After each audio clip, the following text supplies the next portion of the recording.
So without further ado, he plays first base for the Orioles, hit 32 home runs last year, knocked in 108. I've got those numbers memorized, and had a terrific season as the DH, but this year's first baseman with the Orioles, Aubrey Huff.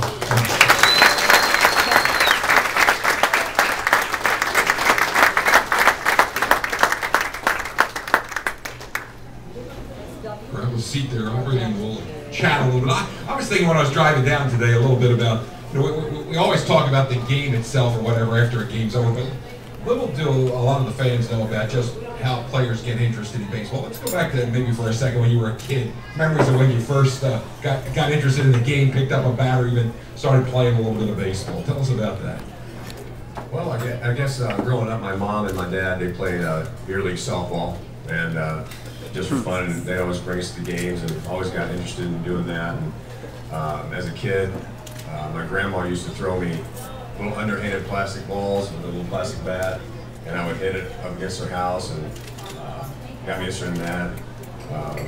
As I got older, I got more and more into Little League and stuff like that. My mom bought me a batting cage. She was a single mom at the time. She was a teacher, couldn't really afford a whole lot, but she saved up to buy me a batting cage and a little pitching machine. And I went out there every day, even out through high school, and hit every single day. And that's when I started getting pretty good at it. So you were really addicted to it early on, though. I mean, the game. I mean, it was. You didn't play other sports. It was strictly always baseball. No, I played everything. I played soccer, basketball, football. But in the end, my first love was really basketball. I mean, I was actually pretty good at it. But you know, I just figured, you know, 6'4" white dude, I ain't gonna make it through the game. So I just figured try my hand at baseball, and walked on to junior college in Vernon, Texas, a little small junior college, and didn't get a scholarship out of high school, so it really worked. I was a late bloomer in baseball, actually, so it worked out good for me. Now, when you started seeing some scouts come around to look at you, I mean, do you think then you even got more confident you were going to make it a professional career? Well, like I said, out of high school, in high school it was really strange. I was 6'4", 180, and hit 300 with one homer in high school. By any stretch of imagination, that's not really that great. Walked on to a junior college, gained 35 pounds in junior college, got up to 220, 225, hit 17 home runs my first year there, hit 400, and that's really where I kind of hit my spurt in baseball. And after that, I got a full ride to University of Miami, and that was actually really the only school, Division I school, that recruited me. It was very odd. You go from one team to recruit, or one college to recruit you, happens to be University of Miami. Nobody else, so it was kind of strange. The opportunity, say like with that, I mean, how appealing was that? In other words, like a lot of times you can get drafted, and I can remember when Rickman played here for so many years, the shortstops that would get drafted had no shot for 15, 20 years. But from your standpoint, you play multiple positions, third and first, or you have. Was that encouraging for you that you would have a slot here? Absolutely. I mean, with the Rays coming up, like I said, you know, most of the guys that played with the Rays throughout those years when I got drafted were just kind of in and out guys. You know, you got to imagine being drafted by somebody like the Yankees. I mean, say if you're a shortstop in the Yankee organization, you're no shot. I don't care how good you're doing, you're not going to get called up. So your only hope is to get traded. I mean, it'd be a tough place to come up in the minor league. So I was very blessed in the fact that I got drafted by the Devils. How about the life in the minor leagues? As you step up the levels, does it improve just from the standpoint of the way players are taken care of, and the transportation and all that until you get to the big leagues? Yeah, A-ball, you're living on peanut butter and jelly sandwiches every day. To this day, I still love peanut butter and jelly. I mean, it's just something. Even in a big league spread, you get some steaks and stuff out there, you know, after a game, and sometimes I'll just go for the peanut butter and jelly. It's just something you sticks with you forever. You know, Double-A is horrendous bus rides. I mean, I played in the International League with the Orlando Rays, and our shortest trip was to Jacksonville. Our longest was Knoxville, Tennessee, and that just so happened to be the team we played the championship game for 7 games, back and forth, 18-hour bus ride. So that's never a good time. As you get to AAA, 4 o'clock in the morning, you're usually waking up for a 6 o'clock in the morning flight. Get in at 9, 10, go to the hotel, drop your bags off, go to the yard. So it was never really that fun, the travel with the minor leagues. You get to play for the Rays. Tell us a little bit about that ballpark there with the roof on it. On television, at least, it looks like it may be a dungeon.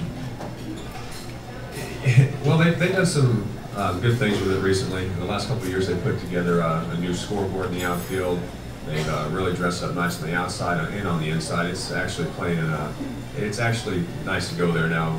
When I was there, it was hard to get concrete with a carpet on it. And you could barely see the ball on the roof. It was an awful place to play, but now they've really cleaned it up with the new management they have there. And, you can tell, the better the things are you play as far as the stadium, the way they take care of you. It seems like the players play better, and that's how I think with that new management, that's the reason they're raising the World Series last year. You get traded once. You also sign as a free agent along the way. Tell us the difference of, say, like the feeling getting traded versus picking the team to play for. Well, I mean, baseball's weird, you just never know where you'll be day to day, especially in my situation this year. So last year, my deal here with Baltimore, and my last year of my deal with the Rays, every day I'd wake up and hear a new rumor. And, it's not bad when you're single, but when you're married with a kid, it's kind of hard. Where will I be? Where will I be? Hopefully, we can get something worked out here in Baltimore, me and the wife and the kid. We really settled in here. We really love it.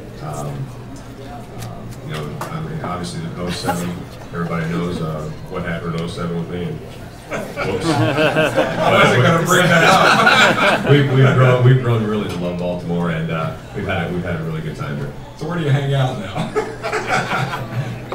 Well, pretty much with the kid now. I mean, I'm a homebody pretty much now. Home of the field, home of the field. All right. Yeah, we love you here in Baltimore. We'd love to see you continue to play in this town, and we'd like for you to wear the captain patch, I think. What's your feeling on that? We'd love to have you for years down the road. Captain patch? Well, I think you got to give that to somebody that's been here a little bit longer. I'm very proud to play with these guys. There's a lot of great guys in this club. Brian Roberts, Nate Markakis, Adam Jones. The list goes on with these guys. But there's definitely a couple of guys that deserve a seat before I do. I'd give that honor to Brian.